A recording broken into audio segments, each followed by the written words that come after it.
Hello, good afternoon, and welcome to the Midday News.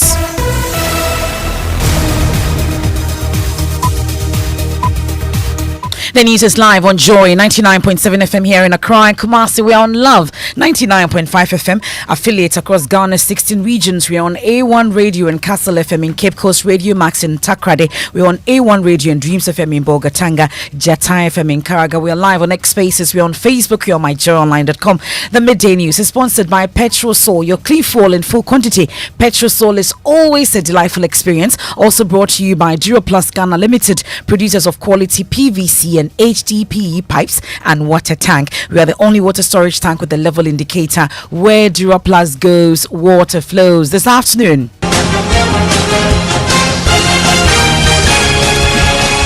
204,000 delegates of the governing New Patriotic Party heads to the polls in less than 24 hours in all constituencies across the country in a desperate search for a formidable candidate. The person shall not be entitled to vote. But however, also, under conditional amnesty, the constituency executive can look at the merit of their case and pardon such people to vote.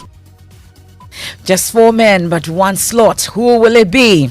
Ghanaians see me as somebody who is bold, who speaks the truth, who cares for the ordinary people. Follow who know road. I know the road. A vote for Dr. Koto is a vote for competence. United, we break the 8. Divided, we don't break the 8. We have all the details right here in your election headquarters. Also this afternoon, national security to release 8 civilians arrested in Garu over clashes last Sunday between the youth and the military. We have the latest on the deputy majority leader. Although the court had remanded them into lawful custody, I would want to inform the House steps have been taken to ensure that these gentlemen are released and taken back to Garu. Now, a United Nations Interagency Group on Emergencies are set to assess the level of contamination caused by the Akonsombo flood disaster across all affected districts. Details at NADMO reviews plans to relocate all victims from school structures to new locations by next week. Might allow the people to start going back into their homes, and that will gradually free up the classrooms for us. We have sports. Ghana's Ampem Dakwan ladies aim for the CAF Women's Champions League title as competition kicks off this weekend.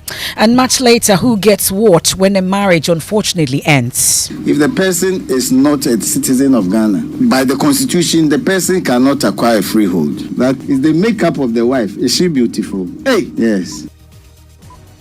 We'll get to hear more about the circumstances under which a spouse can receive specific properties in the case of a division. That and more here on the Midday News. This is your home of independent, fearless and credible journalism. I am Emefa Apawu. Please stay on for details.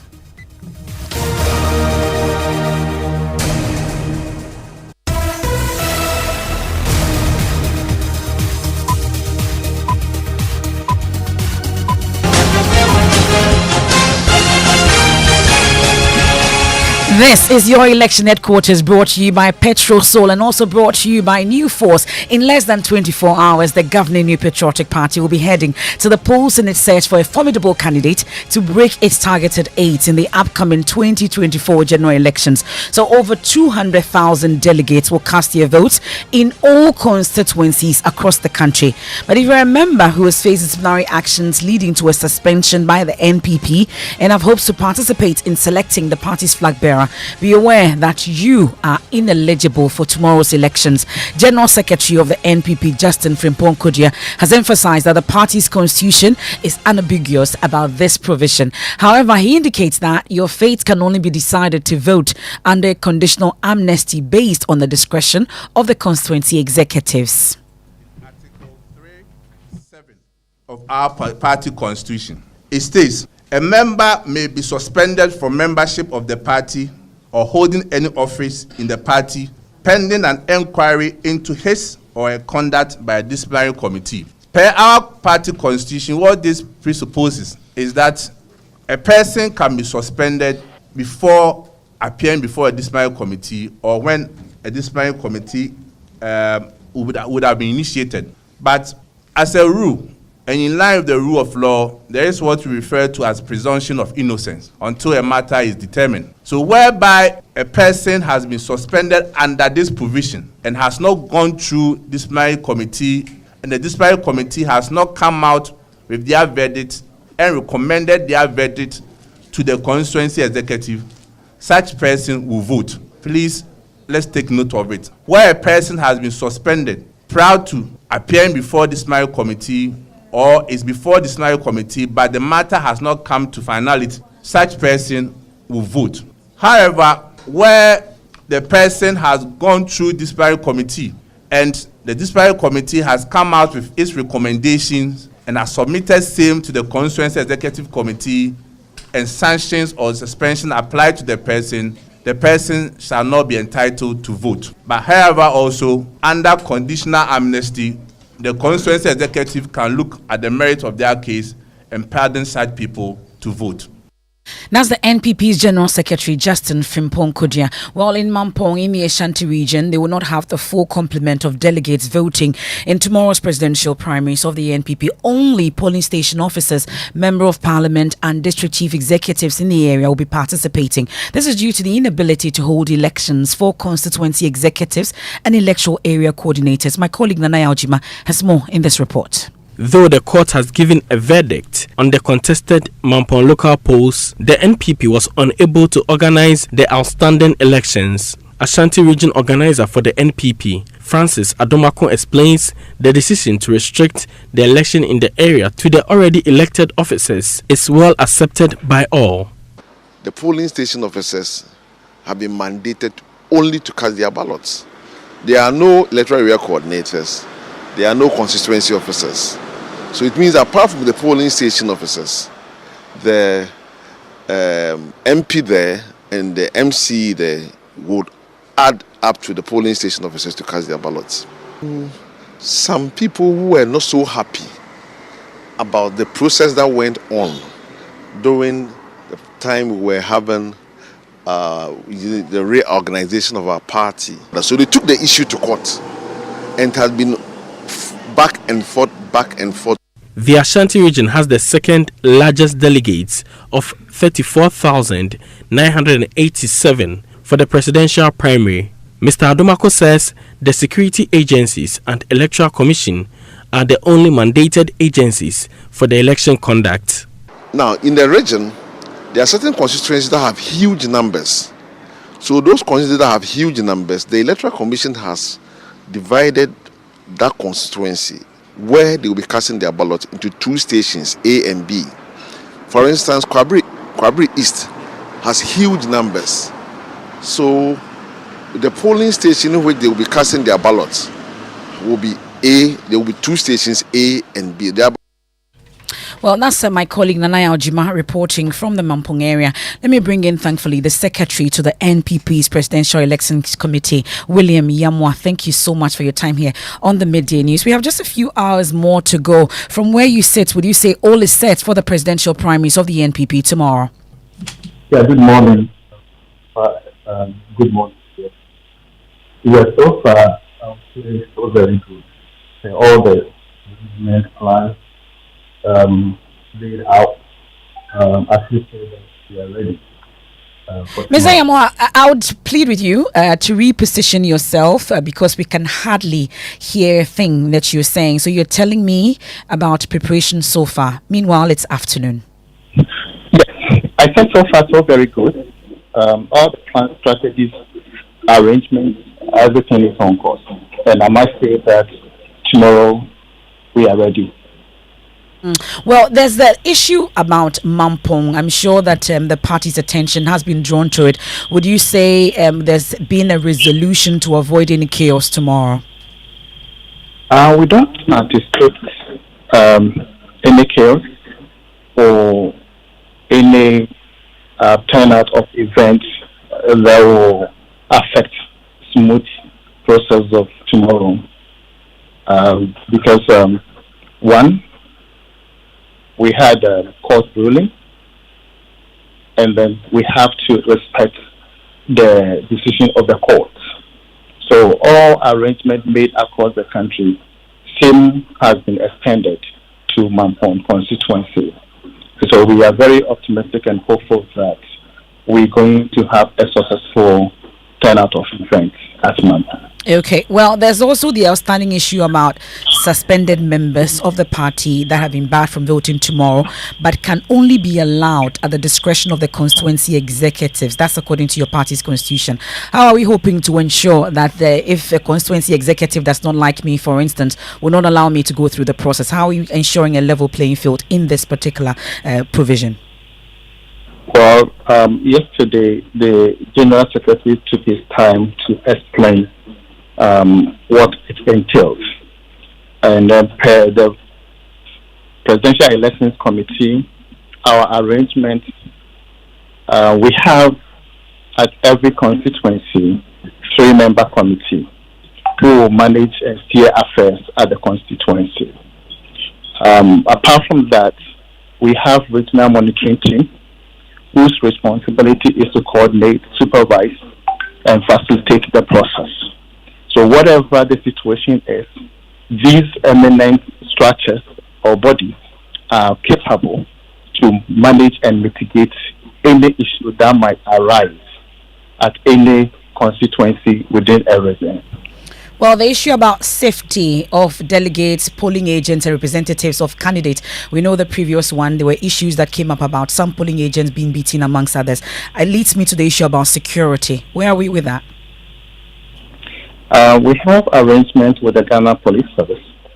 They have come up with their operational plan and strategy to deal with all issues that may come out. So we are confident that in terms of security arrangement, we are on top because we are using only Ghana Police Service, professional institution, professional body in this country. And then we are also mindful of electoral related matters, conflict issues.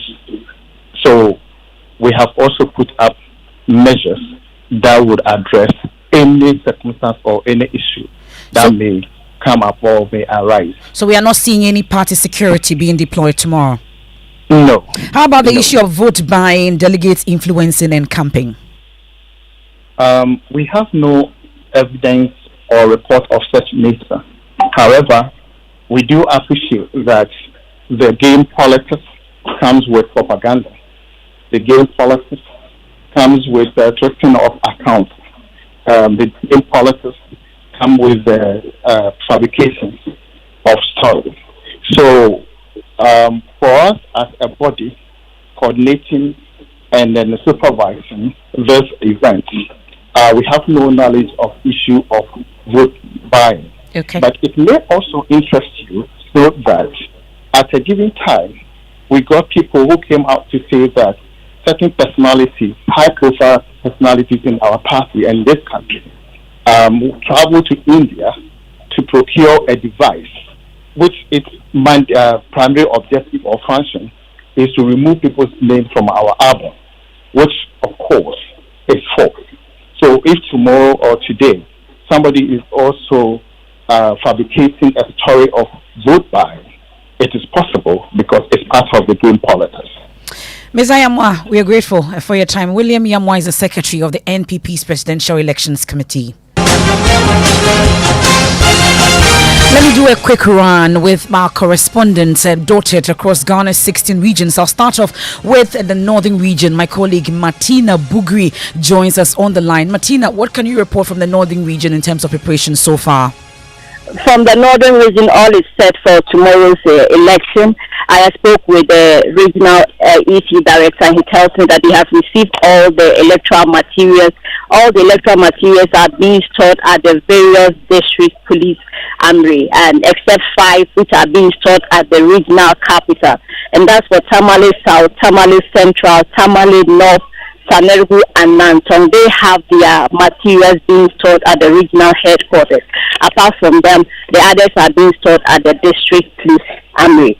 Now we have a total of 11,803 people who are going to vote, or delegates who are voting in the northern region. Tamale South has the highest.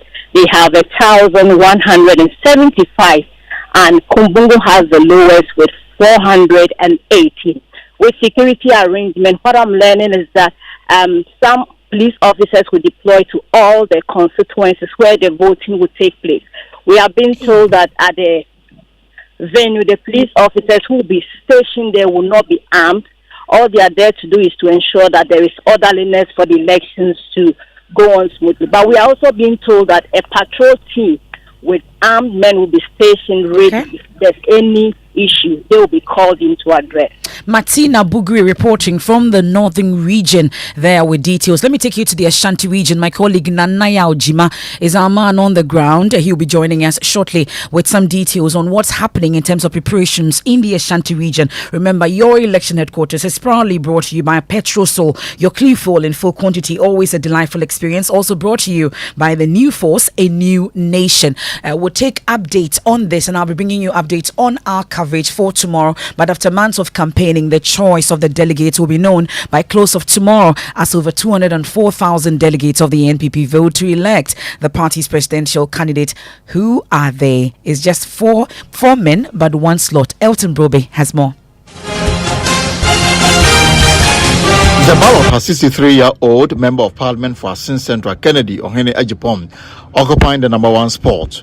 The former Adisale and Fordham University graduate has in the last 22 years represented his constituents in Parliament, but now he wants to represent the entire nation as president. Ghanaians see me as somebody different from real politicians who always think of the next election and therefore are not able to speak the truth. Ghanaians see me as somebody who is bold, who speaks the truth, who cares for the ordinary people.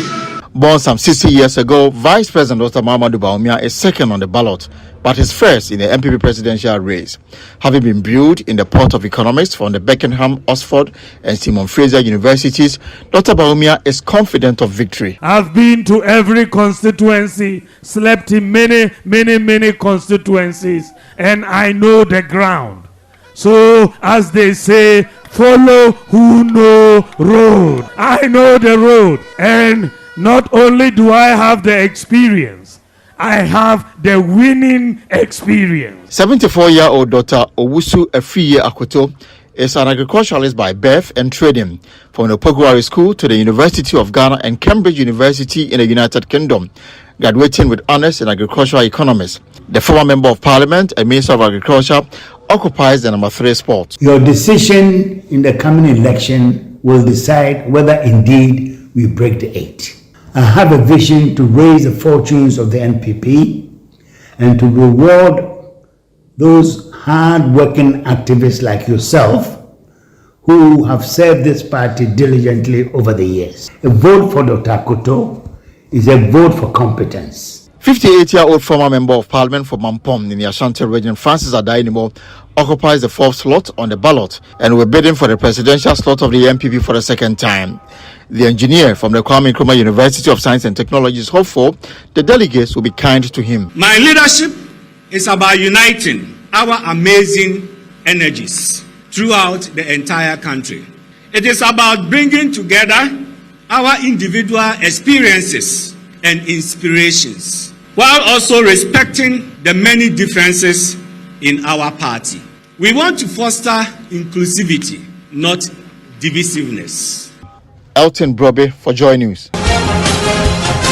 So 4 men, 1 slot. Who will it be? You have to stay with your election headquarters. And head of our Joy News political desk, Evans Mensah, joins us online with a quick chat on what to expect from your election headquarters. Evans Mensah, walk us through the plan.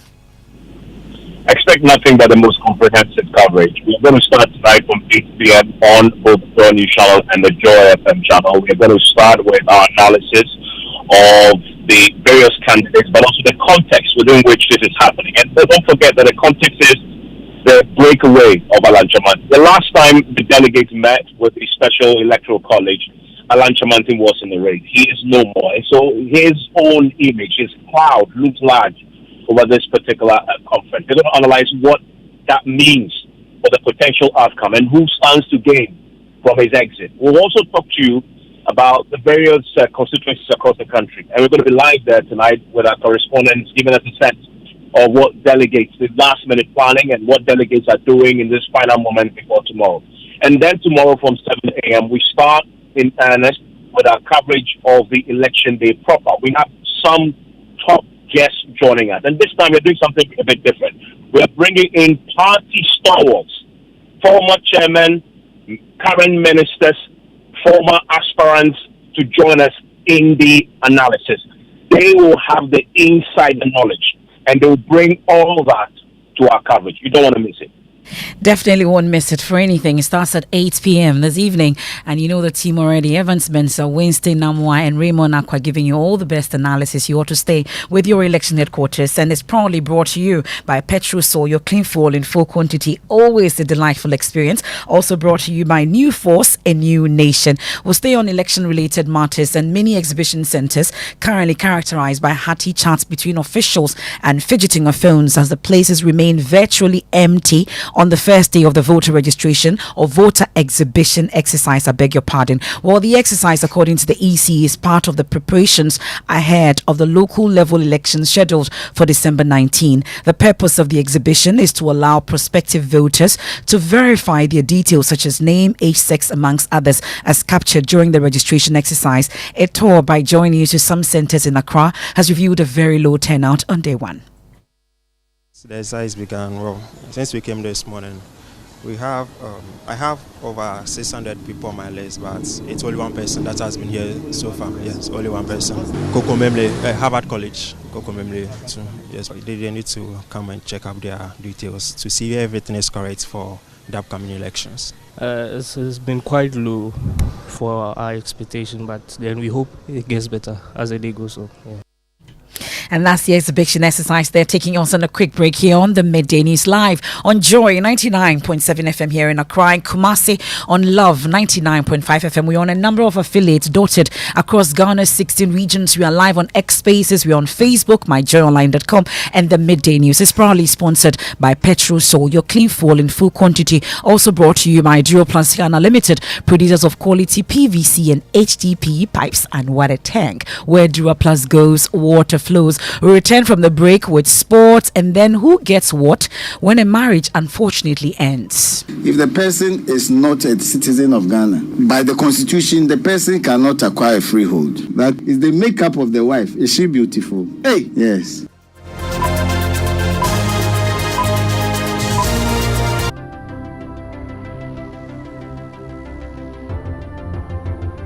When budgets are tight and money difficult to come by, you want to be sure you get the best value for your money. These are not times to be spending money fixing expensive engine problems because of cheap fuel and lubricants. Drive to a Petrosol station today and buy your quality fuel and lubricants, and rest assured of fuel that lasts long and lubricants that prevent expensive engine problems. Hear the sound.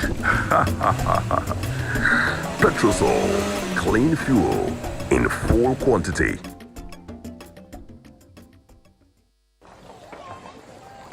Imagine say water wake up at dawn. E no buff, e no chop. Where it vanish for your area for 2 weeks. You no get one drop safe inside your tank. Hey. Hajia, our life was in dangerous. Only our neighbor get water with water tank. Water tank? Yes, water tank.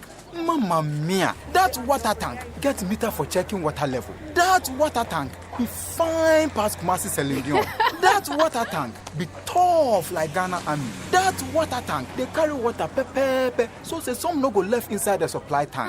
What a tank! That's my boss, Mr. Poncho go talk. Beautiful, durable, with water level indicator and accurate volume of water. Water tank. What a tank! By Duraplast. It's time for sports on the Midday News. Mubarak. Yep, Emefa, exciting times ahead as the CAF Women's Champions League makes its return in Ivory Coast, and all eyes certainly will be on Ghana champions Ampem Dakwan ladies as they prepare to shine on the continental stage. Now, my colleague Lawrence Baidu looks ahead to the tournament. Ampem Dakwan ladies, representing Ghana on their continental debut, carry the weight of a nation's expectations.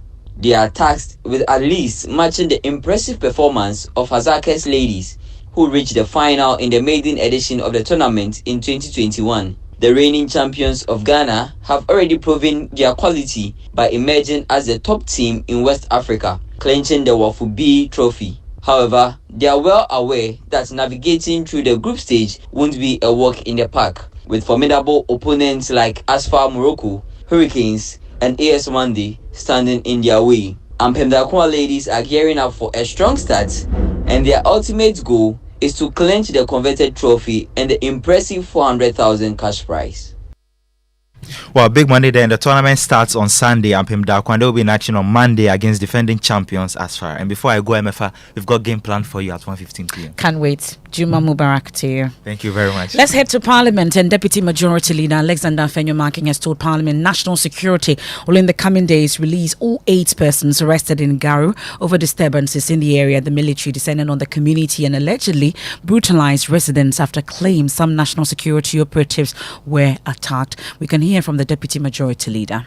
Mr. Speaker, true to it, I followed up, and the Ministry of National Security assured me that everything will be done to ensure that the rights of those who were arrested were upheld. True to their word, they made me part of their engagement with them, and although the court had remanded them into lawful custody, I would want to inform the House that steps have been taken to ensure that these gentlemen are released and taken back to Garu.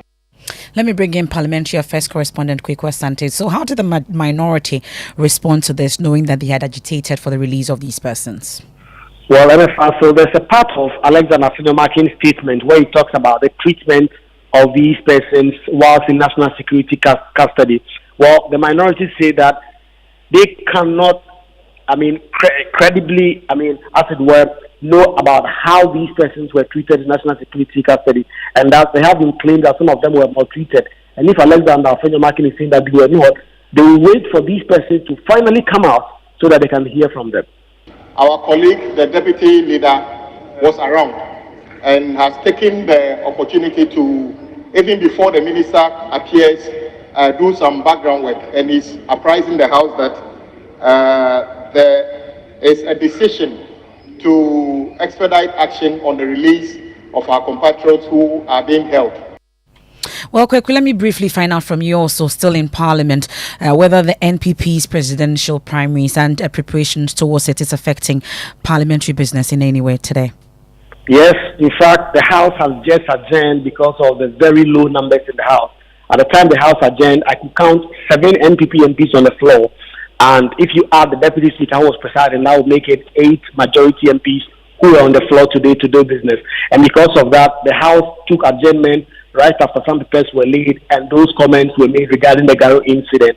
In fact, the explanation that was offered by the Deputy Majority Whip, Lydia Malasan, is that a number of NPP MPs are not on the floor because of the last-minute effort at campaigning for their respective candidates in tomorrow's flag bearership primaries. And so, yes, it has affected business in the House. There were a number of NDC MPs who were on the floor. In fact, at the time that the Deputy Speaker was asking the House to adjourn, they were shouting that they wanted to stay on the floor and do business. But that's Parliamentary Affairs Correspondent Kwekwa Sante. Now, a carefully constituted team of experts from the UN Interagency Working Group in collaboration with NADMO and other state agencies are expected to arrive in Mepe in the North-Town district of the Volta region next week to assess the scope of contamination caused by the flooding in the area. We can hear from the Deputy NADMO Director, Seji Saji Amedonu. The only portion I'm not sure about is when he said he met them and they were happy. Indeed, if you are still in custody, you can't be complaining or saying whatever you want to say when your captives are still there. So let's hold on. When they are out, we'll find out whether they were maltreated or not. But I want to thank our colleague, member for Garu, for bringing this issue up on behalf of his people and Ghanaians. And we also want to thank the National... That's NADMO coordinator there. Now, it happens that lovebirds who vow to keep each other warm for the rest of their lives separate after some time together under various circumstances. When that happens, how was the property acquired during the marriage shared? Director of Ghana School of Law, Berima Nanaya Okodielpong, has been explaining the distribution is based on several factors. Let's start with the age of the partner as a determining factor. In one case, the court said that looking at the age of the woman, the time you married the person, and you were very old, you wasted her time. And so in determining how much she will receive, and the marriage may have caused her some job, because she has to create on maintaining you, they can look at the age and give you what is substantial in commiseration with the age and maybe waste of your time, as it were, quote and unquote. Interestingly, the nationality, the status of the relationship, your conduct in the relationship you are right now will also determine what you get after an annulment. But interestingly, a beautiful wife can also determine what you get when the two go separate ways. Is the makeup of the wife, is she beautiful? Oh, I'm interested in this is what one. He said that as I sat and watched the ex-wife come in and go out of the court, I think she is an exquisite specimen, not only of womanhood, but of creation itself. 20 years of her youthful and fruitful life is now wasted. To that I shall return. The ironclad evidence and potency of the respondent's evidence is such that the petitioner cannot have his way forever. Indeed, the petitioner cannot kick against the pricks of solid evidence of substantial contribution by the ex-wife. As if you have wasted her time and her beauty. But of course, that was a good ground. But they are human beings. They also watch parties come to court. Well, the full discussion on the Super Morning Show is available on podcasts on myjoyonline.com and so are other programs. That's the director of the Ghana School of Law, Berima Nanaya Okodie, upon discussing marital property division on the Super Morning Show. And that's how we wrap up today's edition of the Midday News here on Joy 99.7 FM. There's more when you log on to myjoyonline.com. Living Word with Pastor Mensa Otabil is up next. Hopefully you get to keep your